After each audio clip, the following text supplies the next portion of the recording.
Welcome back to your home garage, and in this video we'll reveal day 12 of the Wera advent calendar. Last time we opened the 20 by 25 Torx bit.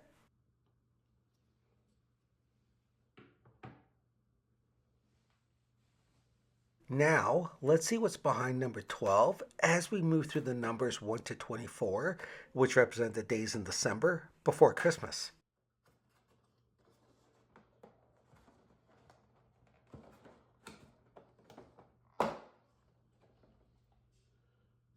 And we have the 1 by 13 quarter-inch socket.